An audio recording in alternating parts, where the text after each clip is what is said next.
as soon as you need some help, the government takes its sweet ass time, don't it? You know, I'm out here trying to get clean, get my life together, and y'all can't even help a nigga out. I'm sick of it. Oh, is this not America? Help me.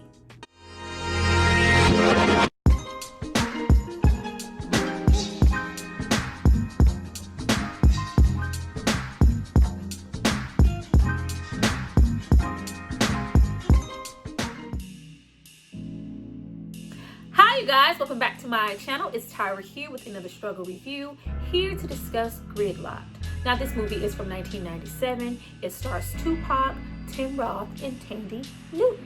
Now, before I get into probably one of Tupac's better performances as an actor, I need you guys to drop down and subscribe to my channel and like this video. I'm going to give you guys a moment to do that, and then we're going to come back and discuss all things Tupac. Tupac had some range. He was really coming through in his later days with those acting roles.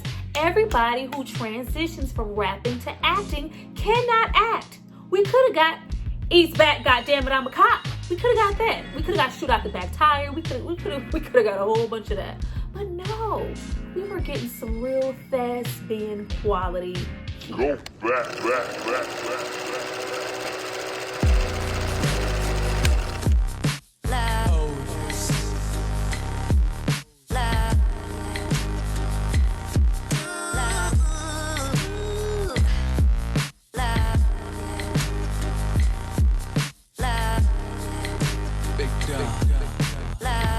Now that you guys have hopefully subscribed to see more of me, let's get into this movie. But before we jump into the movie, I of course have to give a shout out to the person who paid for and requested this movie. So if you happen to get your whole life, it's not because of me, it's because of this person right here.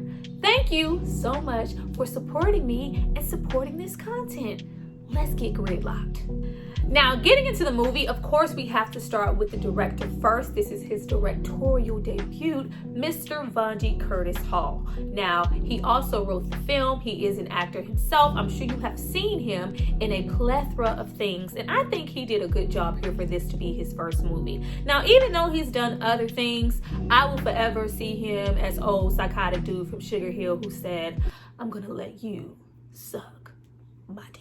He's just gonna be that dude, you know, it's guilty by association. But this was sort of an autobiography type moment for him from his past. He was a musician with a friend back when he was a teenager, and they were getting high all the time, thinking that this would make them better musicians. And when it was time to get clean and go to rehab, they had such a hard time getting help. And he said, whenever I get a moment to make my first film, I'm gonna use this for subject matter. At least it wasn't, I'm gonna let you suck my dick. I'm sorry. Fun fact, he is married to Cassie Lemons, aka the director of Eve's Bayou, aka homegirl who starred in Candyman, the black girl in Candyman. Yes, that is his wife. Remember, he was in Eve's Bayou, one of the husbands with that great lace front wig on. That was him. Now, of course, the main attraction in this movie is Tupac. This is one of the few films that he got to do those few years before he passed away. This was actually released 4 months before he died. I love this movie just for the fact that he is able to show us so much range. This is probably my favorite role from him next to Bishop. That, you know, coming out, that first role, Bishop, it just did something. You know, I don't give a fuck. It was special. But I think everything kind of in between that until we got to the later roles, he was just kind of playing Tupac, in my opinion. It wasn't a bad performance at all, but we just didn't get a lot of range. But here we show it all, and it was so good. He had a lot of potential. Now, we also get into the group. We get into Cookie, go get the girls. I know what to do. Cookie has overdosed on heroin on New Year's Day, and the guys are trying to save her life, get her to a hospital. But things are simply not that simple due to them having their own heroin addiction, just an all-around unconcerned ass establishment police, and them just trying to receive medical attention overall. Now, Cookie, Spoon, and Stretch all are addicts who all live together and perform in their band 8 Mile Road. Now, even though Cookie is clearly free-spirited enough to sleep with the both of them, she's only sleeping with Spoon. And Stretch, girl, I just don't care. I'm just trying to get high and eat your veggie burger. Now, they are really, really close friends from what we can see. They spend all their time together, especially in their 8 Mile Road band. It's like a mixture of this jazz, soul, rap, and live instrumentals. It was very, smoke, kill, cafe, snap, snap, snap, snap, snap. Yes. It was a vibe. Like, you know what? We can't afford the best medical care. Everybody in this bitch is bleeding out. We're not receiving enough attention. We already had to pull ponies out our ass just to get Cookie here. Nobody even wanted to pick us up or send an ambulance to that part of the neighborhood. And now when I get here, there's a heifer at the desk being extra. Don't you just hate people at the desk? You won't be meaning to hate people at the desk, because via this movie, and we know it already, these people are just doing their job. But people behind the desk, it really don't even matter which desk it is. They can be some of the most honorary, unconcerned asshole people you ever want to meet. She's like, I'm trying to get some help. My friend over here, she's overdosed. Fill this out and bring it back. Like, what? I just work here. Like, what more do you want? I can fill this out. But yeah, fill this out.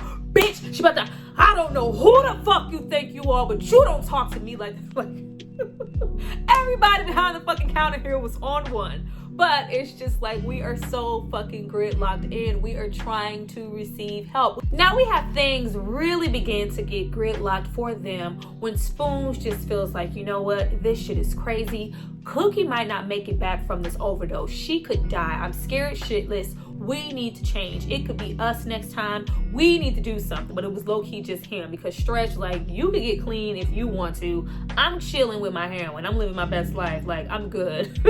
But Spoon is like, no, we need to do something different. It's the new year. How about we try to get into a program, get into a rehab, and get clean? All do. I don't care if I'm watching a real-life movie, a documentary, or I'm watching an episode of Intervention. Everybody who decides, you know what, this is the day, this is the time, I'm gonna get clean, always opts for that one last high. I don't understand it, but that's what happened out here. It's like, you know what, we need to get high one more time, and then we can go on the path of getting clean. But us being broke addict musicians, we don't have any money. So we put bricks in a box and try to sell it as a camera. And we try to sell it to D. Reaper, aka Bundy Curtis Hall, making an appearance as a drug dealer in his own film. He was very much given, I'm your mother, I'm your daddy, I'm that nigga in the alley. What you want, what you need, got some coke, got some weed. I'm your pusher, man. He was giving that energy off.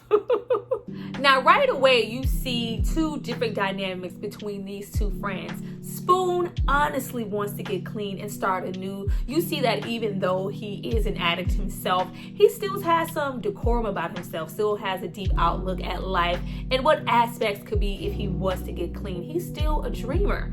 Stretch, on the other hand, Stretch don't care. I'm just trying to get high. You see right away he has a complex about life and death. Like, I don't care either way. I don't care if this could be my last day. I don't care if I'm trying to sell a whole drug dealer a fake camera and not just walk away. Now I'm going to call him this, call out his mother. When he steps out, we're going to beat him up, and I don't care. I could have got killed. And it doesn't even matter. All I'm about is getting high. But since my friend Spoon wants to get clean and Cookie is in the state that she is in, why not? I'll do it too. Now, we have multiple moments in this movie where they become gridlocked. But that first essential gridlock, it happens courtesy of themselves in their addiction. There is such a need to keep that high going, to, sustain that. I can, withdraw when I get in there, but initially we need to get that one last high. Gridlocking themselves in because they don't want to go through the symptoms of feeling sick. I don't want to go through withdrawals. I don't want to experience that. Like, if you get checked into the facility, you're going to go through that shit anyway. But she's like, no, I can't deal with that. We can't maintain that. So we need to make sure we're high just enough up until we get checked in, and then we'll deal with that later. But right now, just on the streets, if we're not in the facility, we need to be high. Now, in the need to get high, of course we have to go pick up some drugs, and that's when we get into, now if any of you sons of bitches have anything else to say, now's the fucking time. We get into Lucy Liu. We have our early appearance from a young Lucy Liu's, and it motherfucker, Bo-Kim Woodbine is here. You know how he just casually pops up and like, damn, he was in this too. He was here, y'all. He just casually popped up, and the both of them added just about nothing. Now, for the most part, this story did have a problem with character development. Everybody kind of outside of maybe Cookie, Stretch, and Spoon, they don't have a lot going on. It's just like, okay, so they didn't really add much, but they are here and they have this relationship, but they are also drug users and sellers, and there's just, you know, maybe that need to get clean, and they're just really friendly. You can tell that they visit them a lot to get what they need. But they're a little bit too friendly because Stretch, you know, the one who has no bars about life, I don't give a damn, decides to call blackity black ass Bo-Kim a nigga. Multiple times. Nigga. I can say, like, nigga, you can't just be calling me niggas in front of other niggas. You can't be calling me nigga. Nigga, like, I don't care. Put the gun in my face, threaten my life. I don't care. Either give me my drugs so I can get high or shoot me. I don't care whether I live or die. Now, with them getting that one last high, we have D Reaper show up, who is truly unhappy about his purchase. Bitch, you sold me a brick. At which we get into their first obstacle. Like, not only are we trying to get in a rehab facility and get clean, now we have somebody on our ass because we tricked him into buying some bullshit. But Vonnie Curtis Hall here as D Reaper is just, nah, like, it felt like it was a case of like, we saving money. I don't know, we probably paid I don't know what for Tupac to be in the film. We got all these actors. I'm gonna play the role myself, but I'm not gonna have any real lines. Like, he doesn't really say much. He is just kind of this villain character here. He's kind of chasing them down this entire movie, but he doesn't really add a whole lot. He doesn't have a whole lot of presence in the movie. And I don't know, maybe he was supposed to be silent but deadly. Like, I don't mince words. Like, I just shoot. I shoot people for fun. Like, I don't talk. But D Reaper is the supplier for motherfucker Bo-Kim and Lucy Liu. Now, with somebody being on their ass now, there is even more incentive to get into that facility. Not just from Spoon, but from Stretch too. Like, all right, now there's bullets flying over our head. I might want to live. You see him kind of go up and down with how passionate he is about being clean versus how passionate he is about getting high in the movie. He is just not straight.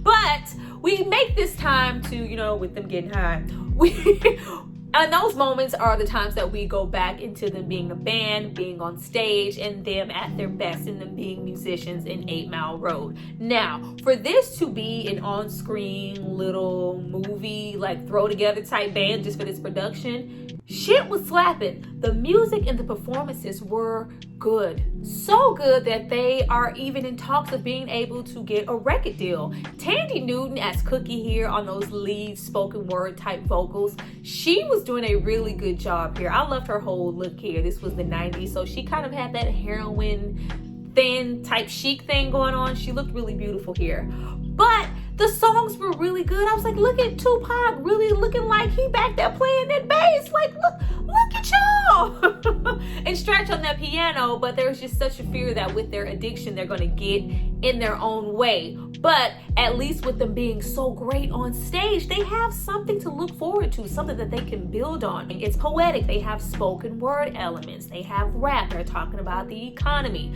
talking about life circumstances, talking about politics. They have something to say. Get off them drugs. Now, the following morning, today is the day that we are going to get clean. Mighty Morphin Power Rangers activate. They are feeling like new money. But as soon as they get there and get in line, they realize that time waits for no man. The world has been moving on without you. And if you feel like you can bring your ass down here and just hop in line and get into a rehab facility, you're crazy. Now, this is another element of them being gridlocked, because you would think that the world, you know, everybody would want someone who's dealing with any type of substance abuse, drugs, whatever it is. There would be a plethora of facilities and help, just assistance for everyone. We want you to come in. We want you to get clean. We want our people to be better. You should be able to come here and get in line and just walk in, drop your baggage at the door, and deal with your demons and come out a new person. No. No, where's your Medicaid card? Now, I myself, I was not born with anybody's silver spoon. I know all about Medicaid and welfare and all the government cheese assistance, okay?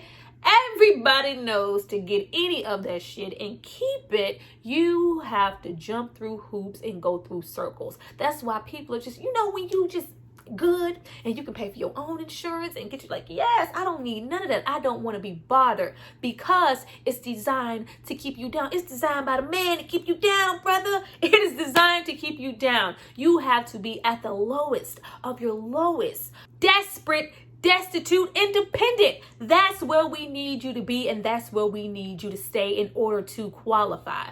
If you aren't these things and you trying to keep your head above water, you try to move on up like the Jeffersons, you're gonna have to wait. You don't matter. You're trying to improve and better yourself and get some insurance and have a job that pays you more than minimum wage. We can't help you.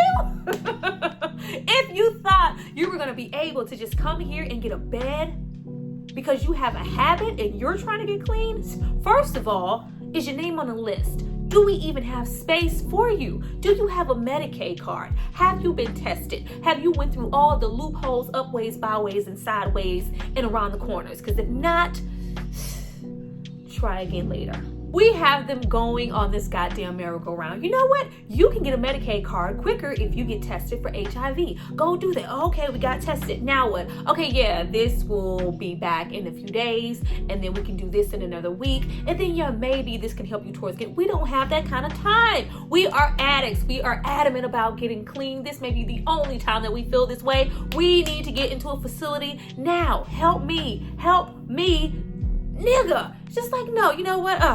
Well, we did get a little money for getting tested.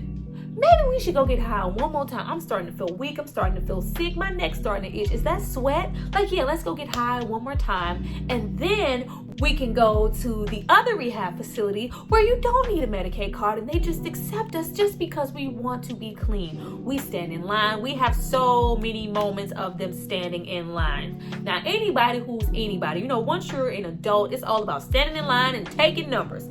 Anything you need to do for yourself, you have to get in line, fill out some papers, and take a number. You ever go take a number and it's like calling 19, then you look, your number's like 75. Damn, like we don't.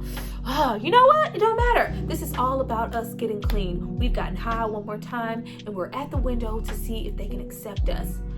Boom! No. This facility is only for alcoholics now. We can't accept you. We can't help you. I'm sorry. Every single person that they meet behind a counter, that they meet in life, everybody is just fed up and tired and just can't seem to help them with shit. And they are getting more and more irritated and anxious at the aspect of that. But I love the fact that it's more of a community thing and people as a whole, because what we see through the entire movie, every single person is hurt, on edge, trying to get help with their own substance abuse, trying to get help as veterans who came home from the war with nothing, trying to get help, with housing and welfare, just trying to get help as a people. Us two, we aren't the only ones gridlocked around this bitch. Everybody surrounding us is gridlocked. The walls are closing in and we are tired. We just want help. It just really shows you how dirty the economy can be, and to really help you is not the main goal here. The main goal is to keep you gridlocked, keep you waiting around for a vicious system that does not want to help you in the first place. We want you to stand in line. We want you to take numbers.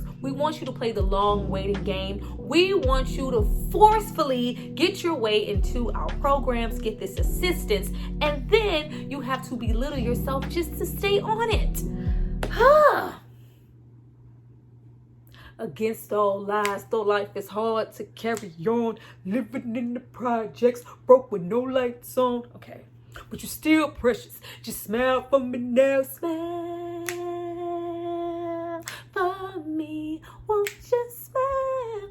Now, with the tension even more high, we have been in line after line, hit roadblock after roadblock. What do we need to do as addicts on edge right now? We need to go and get high yet again. But this time, when we go back, Lucy and them, Cece, she has more than just a bruise in her face. They are now dead. motherfucker, Bo Kim and Lucy Liu are dead. Now, I think that their whole dynamic was supposed to be way more impactful than it was, just to show how gridlocked everybody in their circle was. Not only did they owe this D Reaper some money that they couldn't pay, but they were also using the same drugs that they were supplying them with. And you can't get high on your own supply, and you ain't pay us, now we got to kill you. So, what do we do now that we get in there and our friends are dead? Oh my God. We get high right next to their bodies. Not only do we get high right next to their bodies, we open ourselves up to even more problems, courtesy of Stretch. Because not only, I just don't want to get high, why are we going to leave this whole big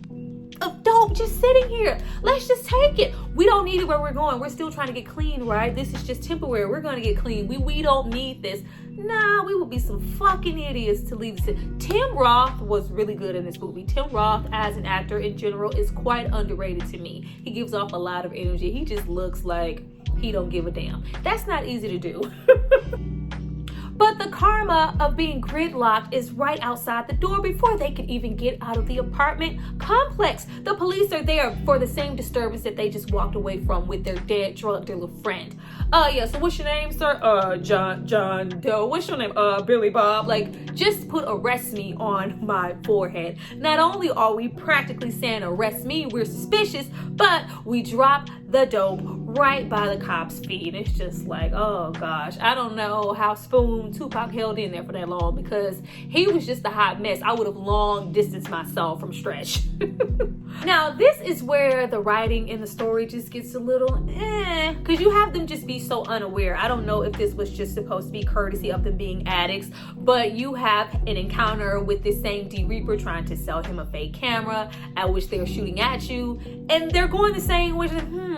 I wonder who they're going to see. Do you think that that's the same man who killed our friend? Like, no, they're just chasing you. Why the hell are they after us? Why are they chasing us? Like, it just took them too long to put two and two together that these are the same man. They killed Bo Kim and Lucy, and y'all happy asses just casually walked out of the apartment past the police officers with the same drugs that they ransacked the apartment for in the first place. I just felt like it took them too long to get there. Now, in the midst of them being turned around constantly, getting high just to maintain, not getting valid answers, I can't help you, fill this out, go to the next window, no, I'm closed, get the fuck out of my face. You think just because you're junky ass, like, people were mad. Like, you really have to bear with the people. Like, I am just doing my job. It's not that I personally don't want to help you. I'm doing what I'm told to do. Is it right? Am I turning you around in fucking circles? Probably so, but it's not my fault. You have things just going astray. And in the midst of all of this, they find time to be on the fucking news. Like, they are now wanted on the news for the murder that they just walked away from, but they have been identified by those two policemen. So now we have policemen on our ass, along with D Reaper and his henchmen, and we're trying to find a facility. Now, after they get to like the 6th place, they finally find a valid person to give them valid answers. This was never going to be an easy situation. Go uptown, go downtown, go to this office, and this one. All you can do at this point is fill out this paper. Even if you fill this out, there is going to be a 2-week or more wait. There is no way to speed up this process. Somebody lied to you. Like, well, god damn. By this time, Stretch was supposed to take his ass and flush the drugs down the toilet. But you know, we're at it. We weren't going to do that. We were going to get high. I love that little moment that they sprinkle in there of how Spoons became an addict. It's just like, you know, this was like most addicts. I was a kid. I didn't know any better. I thought I was just trying weed or something like anything else. And I loved it. It didn't do anything to me. And I became addicted at 16. And it's just been a cycle from there. Now, this portion of the movie is not just confessional times for Spoon. Stretch also admits, you know, the reason that I haven't engaged in anything with Cookie before, the reason I am very comprehensive. Now, this is not just confessional moment for Spoon. Stretch also finally confesses that, you know, I'm a little iffy with my needles. I use my own. Now, this is not just strictly confessional time for Spoon. We also have Stretch confess that he is HIV positive. And there's been this whole thing throughout the movie, you know, if you are positive, then you can get into a facility quicker, which was, you know, a whole thing in itself. Not only do I have to be down and fucking out, but it's really funny that if I happen to be HIV positive or have AIDS, then we can get a bed now. I should be able to get a damn bed regardless. But we kind of have some insight into why he was so irrational, having a little complex. I don't care if I live or die. Now I do. It's just like, you know, I keep my needles to myself. And I just never told you guys. I didn't know how you would feel about it. But I am positive. So there is the aspect of he could get a bed. But shit is blown out the water way before then, because we have the cops come in who have been looking for them the entire time. They are identified. It looks like your boys are going to go to jail and get arrested. But we have the frantic ass vet and his CNI dog go postal. And I do mean postal. Y'all remember way back when it used to be like people going postal and haywire in the post office? Like all the post office working people were supposedly crazy. He going postal. I'm tired of standing in this line, not getting any help. I'll knock all this shit over. I'm sick of it. But this same ruckus and everything popping off, everything going crazy, gives them the opportunity to escape. But they never really escape. There's a gridlock in front of another fucking gridlock, because by the time they make it out of the building, D, Reaper, and Dude are standing right there. They have been trying to finesse their way away from these guys, talking to different officers, trying to throw them off the scent this entire film. But it's like, damn, we really have nowhere to go now. They are shooting at us and we are this close to dying. Now, clearly somebody pressed fast forward because things wrap up real smooth. The same D Reaper that they were running from, that were shooting them, Stretch got shot. Like, I was like, well, god damn, is he gonna die? Stretch gets shot and things are just looking bleak. They are hiding out, fearing for their life. But those same officers that were after them captured those two, at which they are the ones who are arrested and are fit for the murder. And things are, you know, kind of looking up. But damn, there is still no real aspect of us getting any help and getting into a facility. We need to get in a facility. What is our best bet? All right, Stretch, since you're shot, I don't know what made them think that their best bet was to just like, we're gonna fuck ourselves up and we're gonna detox in the hospital. You know, we're gonna do what we gotta do. We'll get there, we can get checked in, they can tend to our wounds, and while we're healing and detoxing anyway, by the time we get out of the hospital, a bed will have rolled around and we can get clean that way. I don't know why in the hell they thought, after every inconsistency that happened, that facility, that particular hospital was going to help them in any way, especially with the heifer still at the counter, recognizing them like, yeah, they don't look that bad. Throw them over there. Like, there is such a need for help, and truly nobody is concerned. The next person and the next person over looks worse than you could ever look in this emergency room. What made you think that your self-inflicted wounds and your little flesh wound were gonna be any more important than the next person? But we have a silver lining here. Cookie, who hadn't woken up all day and was still just hanging in the balance, she gets directly up and she's ready to go home. But nobody's answering the phone. But we kind of have, I love the little shot that we have in the end of her being in the background in the window, calling them on the payphone, and them just sitting, just truly exhausted, like, damn, we really didn't accomplish anything that we set out to do today. But in the same time, we have her on the phone. You know, I really think it's the new year. It could be a resolution. I really think you guys should try to get clean. Like, girl, we tried. We've been trying this whole day. But we ended up being gridlocked. It's not just about us getting clean. It's about people caring enough to assist us in getting clean. We were gridlocked by our own personal vices, us wanting to get high in the first place and needing to be. We were gridlocked by the dope we decided to take and the drug dealer that was on our ass the entire movie. We were gridlocked by the government not wanting to assist us, taking us through fucking circles, sending us to window after window, pull a ticket, go this way, go downtown, go uptown, and we were just gridlocked as a people. This is a vicious cycle. This whole fucking side of town is gridlocked. This is never ending. We need to get out. Life is a traffic jam. Now, we close out the film with Life is a Traffic Jam being performed by the group. And of course, it truly is via this movie. Life is a traffic jam. We're being jammed up as a people. We're waiting in line. Now, of course, we close out the film with life is a traffic jam, and via the movie, it really, really is. It's a waiting game, us waiting in line, misplaced, disrespectful ass. You ever be in a traffic jam with people? People get mad sitting in a traffic jam, like misplaced anger and energy. Life is truly a traffic. We've been in a fucking traffic jam all goddamn day. Well, you guys, that was my review for Gridlock'd. I hope you enjoyed it. I really like the whole message about this film. You know, I love the traffic jam song depicting everything that they had been through in that day. They were performing the shit out of it. I love Tupac's rap on it. And I just love the whole message here about karma and, you know, what you're putting out coming back to you. You had obstacles steady popping up in their face just because of the stuff that they were doing. It was coming back tenfold. We have to stop this cycle. We have to get ourselves out of this traffic jam, okay? Please drop down and tell me what you guys thought about this review and what you think about this movie as a whole, maybe even Tupac's performance in the movie. I look forward to reading your comments. I see you guys next time. Bye.